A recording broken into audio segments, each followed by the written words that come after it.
अभी आप जो भी कर रहे हैं उसे एक पल के लिए रोक दें।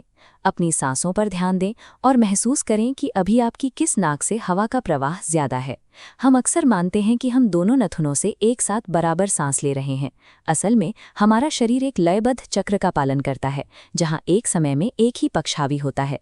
सांसों के इस व्यवस्थित चक्र को समझने और इसका उपयोग करने की प्राचीन पद्धति को स्वर विज्ञान कहते हैं। इस चक्र को ट्रैक करके आप अपनी आंतरिक शारीरिक ऊर्जा को अपने बाहरी लक्ष्यों के साथ जोड़ सकते हैं। अपना वर्तमान स्वर पहचानने के लिए अपनी तर्जनी उंगली को नाक के ठीक नीचे रखें और तेजी से सांस बाहर छोड़ें। हवा का दबाव किस तरफ ज्यादा है ये महसूस करें, या फिर एक छोटे आईने का इस्तेमाल करें। सांस छोड़ने पर आईने पर जमी भाप का निशान आपको बता देगा कि आपकी सांस का मुख्य रास्ता कौन सा है। जिस नथुने से हवा का वेग अधिक है उसे सक्रिय स्वर कहा जाता है। दिन के किसी भी महत्वपूर्ण काम को शुरू करने से पहले ये जांचना एक बुनियादी और आवश्यक कदम है। बाईं नाक के प्रवाह को चंद्र स्वर कहते हैं। ये शरीर की शीतलता और मानसिक स्थिरता से जुड़ा है।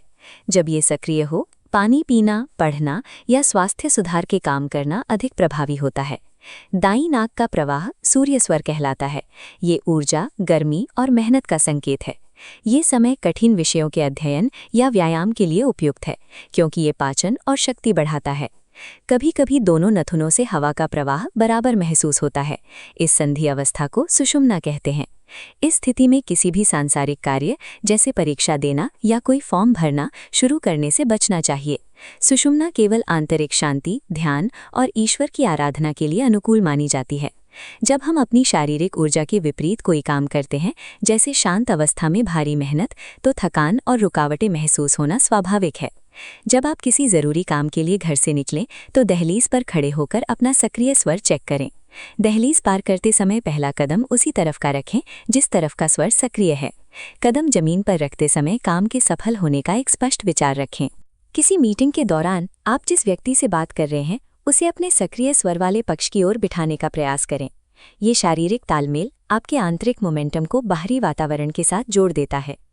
अगर आपको कोई उच्च ऊर्जा वाला काम करना है लेकिन आपका बायां स्वर सक्रिय है, तो आप इसे बदल सकते हैं।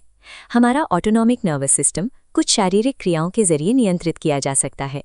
पहली तकनीक, जो नथुना चल रहा है उसे उंगली से बंद करें और दूसरे नथुने से 1-2 मिनट तक गहरी सांसें लें। दूसरी तकनीक, जो स्वर सक्रिय है उसी तरफ की करवट लेकर लेट जाएं। कुछ ही मिनटों में ऊपर वाला नथुना खुल जाएगा।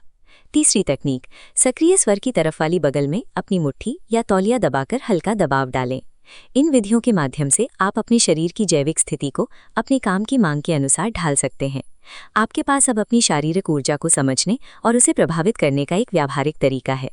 अभी अपना स्वर जांचें और कमेंट में बताएं कि इस समय आपकी दाईं तरफ की सांस चल रही है या बाईं।